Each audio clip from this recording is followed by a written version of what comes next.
ರುದಿರ ಶುದ್ಧ ರುದಿರ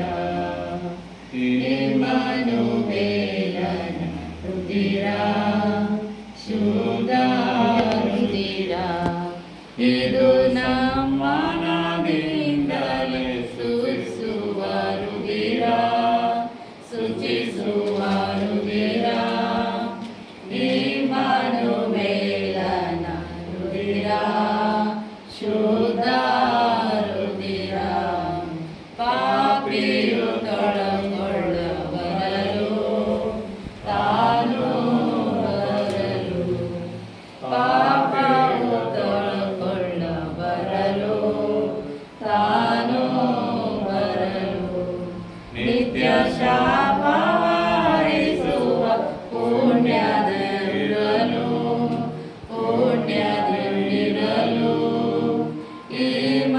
ಇಮ್ಮಾನುವೇಲನ ರುದಿರ ಶುದ್ಧ ರುದಿರ ಪ್ರಾಣವೇ ಚಟಂತ ನರಳಿ ನಿತ್ಯ ಮರಳಿ ಪ್ರಾಣವೇ ಪಟಂತ ನರಳಿ ನಿತ್ಯ ಮರಳಿ ತನ್ನ ಪ್ರಾಣ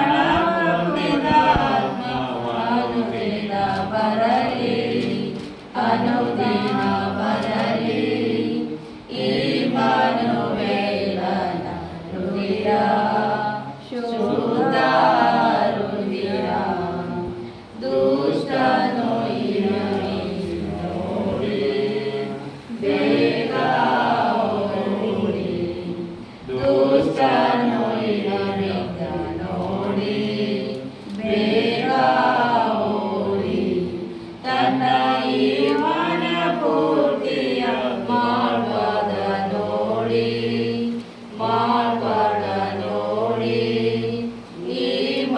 ಇಮ್ಮಾನುವೇಲನ ರುದಿರ ಶುದ್ಧ ರುದಿರ ಮಾಯ ಬಂಧನದಲ್ಲಿ ಕ್ಷೀಣ ನಿತ್ಯ ಕ್ಷೀಣ ಮಾಯ ಬಂಧನಗಳಲ್ಲಿ ಕ್ಷೀಣ ನಿತ್ಯ ಕ್ಷೀಣ ಸತ್ಯ ನ್ಯಾಯ ಬಂಧನಗಳಲ್ಲಿ ಕಾಯ್ದದು ಪ್ರಾಣ ಕಾಯ್ದದು ಪ್ರಾಣ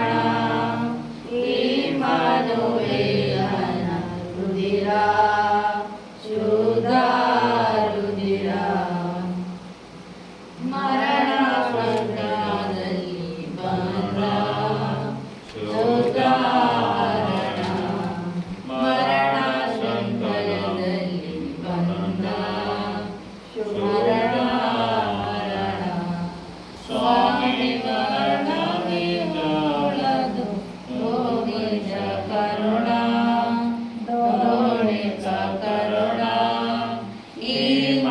ಇಮ್ಮಾನುವೇಲನ ರುದಿರ ಶುದ್ಧ ರುದಿರ ಬಂಗಾರ ವೀಣೆಯ ಕೊಡುವ ತಂದೆ ಕೊಡುವ ಬಂಗಾರ ವೀಣೆಯ ಕೊಡುವ ತಂದೆ ಕೊಡುವ ದಿವ್ಯ ಶೃಂಗಾರವಾಗಿ ಹಾಡುವ ಪದವ ಹಾಡುವ ಪದವ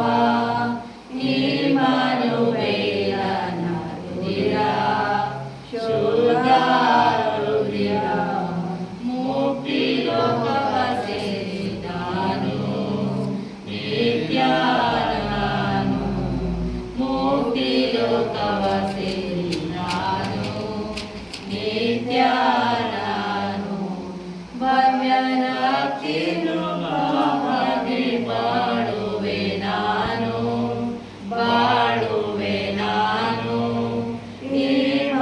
ಇಮ್ಮಾನುವೇಲನ ರುದಿರ ಶುದ್ಧ ರುದಿರ. ನಾವು ಆರನೇ ಮಾತು ಕಡೆ ಹೋಗುವಾಗ ದೇವರ ಕಡೆ ಚಿಕ್ಕ ಪ್ರಾರ್ಥನೆ ಮಾಡೋಣ. ತಂದೆ ಯೇಸುವೆ ಅಪ್ಪ, 5ನೇ ಮಾತಿನವರೆಗೆ ನೀನು ಅತ್ಯುತ್ತಮ ನಡೆಸಿದೆಯಪ್ಪ. 6ನೇ ಮಾತು ತೀರಿತು ಅಂತ ಹೇಳಿದಾಗ ಸ್ವಾಮಿ, ಈ ಲೋಕದ ಎಲ್ಲ ಕಾರ್ಯಗಳನ್ನು ತೀರಿಸಿದೆ ಸಪ್ಪ.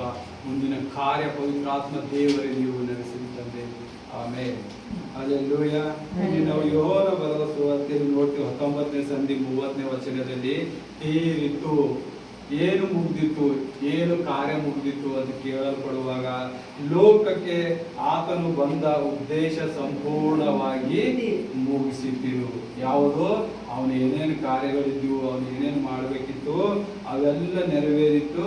ಇದರ ಅರ್ಥ ನಾವು ಇಲ್ಲಿ ವಾಕ್ಯ ಭಾಗದ ನೋಡುವಾಗ ಜಾನ್ 4ನೇ ಸಂಧಿ 34ನೇ ವಚನದಲ್ಲಿ ನೋಡ್ತೇವೆ, ನನ್ನನ್ನು ಕಳುಹಿಸಿದಾತನ ಚಿತ್ತದಂತೆ ಮಾಡಿ ಆತನ ಕೆಲಸವನ್ನು ಪೂರೈಸುವುದೇ ನನ್ನ ಆಹಾರವು. ನೋಡಿ, ದೇವರಿಗೆ ಆಹಾರ ಹೇಳ್ತೀನಿ, ಅವನು ಆತ್ಮಿಕ ಆಹಾರ ಹೇಳ್ತಾ ಇದ್ದೀನಿ. ಅವನು ಏನಿದ್ದ, ತಂದೆ ಕಳಿಸಿದ ಎಲ್ಲ ಕಾರ್ಯಗಳು ಮುಗಿಸುವುದೇ ನನ್ನ ಆಹಾರ. ಆತನ ಶಿಷ್ಯರಂತರ, ಗುರುವೇ ಊಟ ಸಿದ್ಧ ಆಗ್ಯದ, ಉಳ್ಳಾಗ ಬಾ ಅಂತೇಳಿ ಅವಾಗ ಕರಿತಿದ್ದ. ದೇವರಂತರ ನನ್ನ ಕೆಲಸ, ನನ್ನ ಆಹಾರ ತಂದೆಯಿಂದ ಬಂದಿದ್ದ. ಆತನ ಕೆಲಸ ಮಾಡಿದೆ, ನನಗೆ ಆಹಾರ ಅದ. ನನ್ನ ಏನ್ ಕೆಲಸ ಇತ್ತು, ನಾವು 5 ವಾಕ್ಯ ಎಲ್ಲ ನೋಡಿದೆವಲ್ಲ ಮಾತು, ಅದರಲ್ಲಿ ಅದೇ ಬರೆಯಲ್ಪಟ್ಟಿತ್ತು. ಅದೆಲ್ಲ ಕಾರ್ಯಗಳು ಮುಗಿಸಿ ದೇವರು ಏನ್ ಮಾಡ್ದ, 6ನೇ ಮಾತು ಹೇಳಕ್ ಬಂದಿದೆ, ತೀರಿತು. ಈ ಉದ್ದೇಶವು ಆತನಿಗೆ ಅನೇಕ ಸಮಸ್ಯೆಗಳಲ್ಲಿ ಬೇರೆ ಬೇರೆ ವಿಧದಾಗಿ ಬರ್ತಾರೆ. ವಚನದ ಬಹಳ ವಚನಗಳು ಬೈಬಲ್ ತುಂಬ ಇಲ್ಲ. ಆತನ ಏನೇನು ಕಾರ್ಯಗಳು ಮಾಡ್ಯಾನ, ರೋಗಗಳು ವಾಸಿ ಮಾಡ್ಯಾನ, ಎಲ್ಲರಿಗೂ ಏನೇನೋ ಎಷ್ಟೋ ಮಂದಿ ದೇವುಗಳು ಬಿಡಿಸ್ಯಾನ, ಸತ್ತವರಿಗೆ ಎಬ್ಬಿಸ್ಯಾನ. ಮತ್ತು ಆತನು ಬಂದಿದ್ದ ವಾಗ್ದಾನ, ಹೊಸ ಒಡಂಬಡಿಕೆ ರೀತಿಸಿದ ಅಪೊಸ್ತಲಕರನ್ನು ಇಲ್ಲಿ ಏನ್ ಮಾಡ್ದ, ಸ್ಟ್ಯಾಂಡ್ ಮಾಡಿಸ್ದ. ದೇವರ ಚಿತ್ತ ಏನೇನಿತ್ತು ಆತನು ಬಂದು ಕಾರ್ಯ ಮಾಡ್ದ. ಅದೇ ರೀತಿಯಾಗಿ ನಾವು ನೋಡುವಂಥದ್ದು ಯೋಹನ ಬರೆದ ಸುವಾರ್ತೆ 6ನೇ ಸಂಧಿ 51ರಲ್ಲಿ ಬರೀತಾನೆ ಎಷ್ಟು ಉತ್ತಮವಾಗಿ, ಪರಲೋಕದಿಂದ ಇಳಿದು ಬರುವ ಜೀವವುಳ್ಳ ರೊಟ್ಟಿ ನಾನೇ. ಏನದ, ಪರಲೋಕದಿಂದ ಇಳಿದು ಬರುವ ಜೀವದ ರೊಟ್ಟಿ ಆತನೇ. ನಮ್ಗೆ ಮತ್ತೆ ಯಾವ ರೊಟ್ಟಿ ಬೇಕು? ದೇವರು ಅದೇ ಮತ್ತೆ ಆತ್ಮಿಕವಾಗಿ ಮಾತಾಡ್ತಾ ಇದ್ದಾನೆ, ನಾನೇ ಜೀವ ರೊಟ್ಟಿ ಇದ್ದಿದೆ. ಯಾಕಂದ್ರ ನೀವು ಯಾವ ರೋಗದಾಗಿದ್ದಿ, ದುಃಖದಾಗಿದ್ದಿದಿ, ನೀವು ಯಾವ ಕಾರ್ಯಗಳು ಹಿಂದಿಂತೀವಿ ಎಲ್ಲ ಏನ್ ಮಾಡಿದೆ, ನಾನು ಇಲ್ಲಿದ್ದು ಮಾಡ್ಕೊಂಡ್ ಬಂದಿದೆ, ಈಗ ಮುಂದೆ ಮಾಡ್ತೆ. ಆ ಜೀವ ಜರ ರೊಟ್ಟಿ ಉಂಡಾಗ ನಿಮ್ಗ ದೇಹಕ್ಕೆ ಬಲ ಇಲ್ಲ, ನಿಮ್ಮ ಆತ್ಮಕ್ಕೆ ಬಲ ಸಿಗ್ತದೆ, ನೀವು ಉನ್ನತಿ ಆಗ್ತೀರಿ ಅಂತಾನ. ಮತ್ ಮುಂದೆ ಬರೀತಾನ, ಈ ರೊಟ್ಟಿಯನ್ನು ಯಾವನಾದರೂ ತಿಂದರೆ ಅವನು ಸದಾ ಕಾಲ ಬದುಕುವನು. ಈ ಆತ್ಮಿಕ ರೊಟ್ಟಿಯಾಗಿ ಮಾತಾಡ್ತಾ ಇದ್ದಾನ. ಆತನಲ್ಲಿ ಮೆಚ್ಚುಗೆಯಾಗಿ, ಆತನ ನಂಬಿಕೆ ಇದ್ದಿ ಪಾಪ ರಹಿತವಾಗಿ ನಾವು ಇರುವಾಗ ನಮ್ಗೆ ಆತ್ಮಿಕ ರೊಟ್ಟಿ ಸಿಗ್ತದ. ಆತನ ದೇಹ ಮುರಿದಲ್ಪಟ್ಟಿ ನಮ್ಗೆ ಏನ್ ಮಾಡ್ದ, ಆ ರೊಟ್ಟಿ ಕೊಟ್ಟ. ಆತನ ಪರಿಶುದ್ಧ ರಕ್ತ ಚೆಲ್ಲಿ ನಮಗ್ ಕುಡಿಲಾಕ ಕೊಟ್ಟ.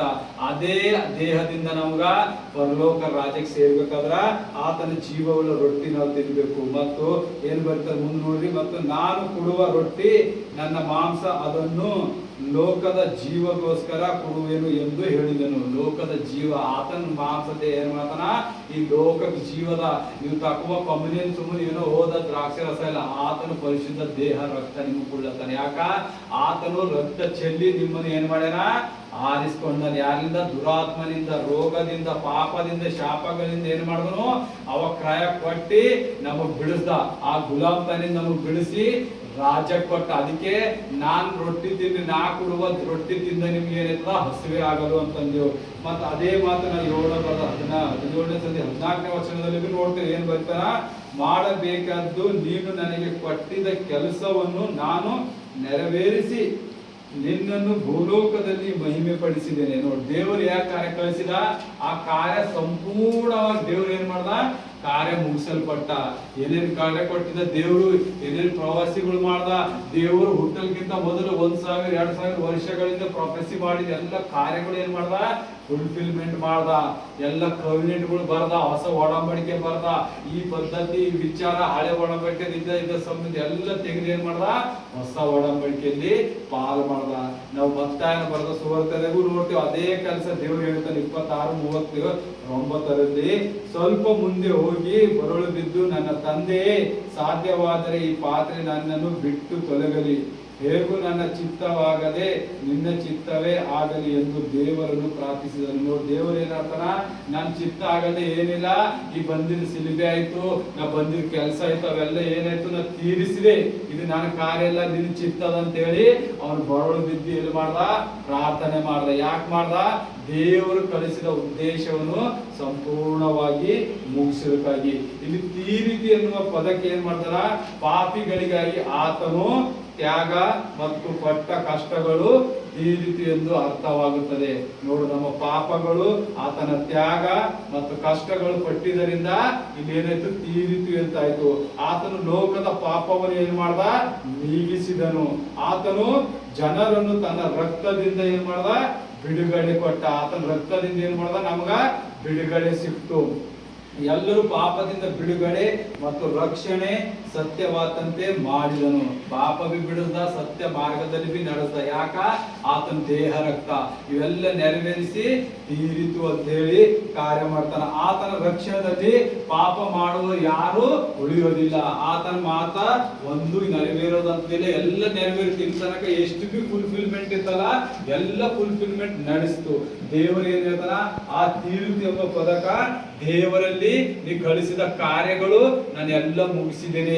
ನೀ ಎಷ್ಟು ನನಗೆ ಕಷ್ಟ ಕೊಟ್ಟಿದಿ, ಎಷ್ಟು ದುಃಖ ಕೊಟ್ಟಿದಿ ಅಂತ ದೇವರಿಗೆ ಅವನು ಮೊರೆ ಇಕ್ಕಿಲ್ಲ. ನೀ ಏನ್ ನನಗೆ ಮಿಷನ್ ಕೊಟ್ಟಿದಿ ದೇವರೇ, ಅದೆಲ್ಲ ತೀರಿಸಿದೆ ನೋಡು, ನನ್ನ ಕೆಲಸ ಮುಗ್ದದ, ನಾನು ನಿನಗೆ ಸಮರ್ಪಿಸ್ತೇನೆ ನೋಡು ಅಂತ ಹೇಳಿ ದೇವರು ಅಲ್ಲಿ ಅರಿಕೆ ಮಾಡುವಂತಲ್ಲಿದ್ದಾನೆ. ಆಗ ಕೂಗಿ ಆತನನ್ನು ನಂಬಿದವರು ಯಾರಿರ್ತಾರಲ್ಲ ಅವರು ಪಾಪ ಮಾಡಲ್ಲ ಅಂತಾರ. ಯಾವಾಗ ನೀವು ದೇವರಿಗೆ ನಂಬುತ್ತೀರಲ್ಲ ಅವಾಗ ಮಾತ್ರ ದೇವರ ಮಕ್ಕಳು ಅನಿಸುವ ಸೌಭಾಗ್ಯ ಸಿಗ್ತದೆ. ಎಲ್ ತನಕ ನೀವು ದೇವರಿಗೆ ನಂಬರಲ್ಲ ಅಲ್ಲಿ ತನಕ ನಿಮ್ಗ ಪರಲೋಕ ರಾಜ್ಯ ಬಿ ಸಿಗದು, ನಿತ್ಯ ಜೀವ ಬಿ ಸಿಗದು. ಈತನೇ ಬಂದನ, ಈತನೇ ರಕ್ಷಕನಾಗಿ ಅಂತೇಳಿ ತಂದೆಯಾದ ದೇವರು ಸುದಕ ತನ್ನ ಮಗನ ಮೂಲಕ ಪ್ರಕಟಪಡಿಸಿದ. ಈ ರೀತಿ ಒಂದಿನ ಅರ್ಥ, ಆತನು ಬಂದಿದ್ದ ಎಲ್ಲ ಕಾರ್ಯಗಳು ಏಕಾಂಗವಾಗಿ ಮಾಡ್ಕೊತ ಬಂದನ. ಯಾವುದು ಹಿಂದೆ ಬಿಟ್ಟಿಲ್ಲ, ಯಾವುದು ಸುಳ್ಳಾಡಿಲ್ಲ, ಯಾವುದು ಮೋಸನೆ ಮಾಡಿಲ್ಲ, ಯಾರಿಗೂ ತಪ್ಪಾಗಿ ತೀರ್ಪು ಮಾಡಿಲ್ಲ. ಎಲ್ಲರಿಗೆ ನನ್ನವರು ಅಂತ ಹೇಳಿ ಅವ್ರಿಗೆ ಬಿಡುಗಡೆ, ಸ್ವಸ್ಥತೆ, ಅವ್ರ ಮನೆಗೆ ಹೋಗಿ ಊಟ ಮಾಡ್ದ, ಎಲ್ಲ ಕಾರ್ಯ ಮಾಡ್ದ. ಯಾಕ? ದೇವರ ಆಜ್ಞೆ ಏನೇನಿತ್ತು ಅದೆಲ್ಲ ತೀರಿಸ್ಕೋತ ಬಂದಿ ಆ ಕ್ರೂಜೆ ಮೇಲೆ ಏನ್ ಹೇಳ್ತಾನ, 6ನೇ ಮಾತು, ತೀರಿತು. ನೋಡು ತಂದೆ, ನೀ ನನಗೆ ಯಾವ ಕೆಲಸಕ್ಕೆ ಕಳಿಸಿದಿ ಅವೆಲ್ಲ ಕೆಲಸಗಳನ್ನ ಮುಗಿಸಿದೆ. ಆಯ್ತು ನೋಡು ನನ್ನ ಕೆಲಸ, ನಾನು ನಿನ್ ಬಲ್ ಬರ್ತೆ, ನಿನ್ ಜಾಗದ ನಿನ್ ಸಿಂಹಾಸನ ಮೇಲೆ ಕೂಡಕ್ ರೆಡಿ ಇದ್ದಿದೆ ಅಂತಾರೆ. ಯಾಕಂದ್ರ ನನ್ ಕೂನದ, ನೀ ನನಗ ಮರಣದಲ್ಲಿ ಇದ್ರು ನನಗೆ ಎಬ್ಬಿಸ್ತಿ ಅಂತ ಹೇಳಿ ದೇವರಿಗೆ ಗೊತ್ತಿದ್ದಕ್ಕ ನನ್ನ ಕೆಲಸ ಎಲ್ಲ ಮುಗಿತು ಅಂತ ಹೇಳ್ತಾನ. ಹಾಗಾಗಿ ದೇವರಿಗೆ ಸ್ತೋತ್ರವಾಗಲಿ. ಈ 6ನೇ ಮಾತು ನಮಗೆ ಕೊಟ್ಟಿದ್ದಕ್ಕಾಗಿ ನಾವು ಆಮೇಲೆ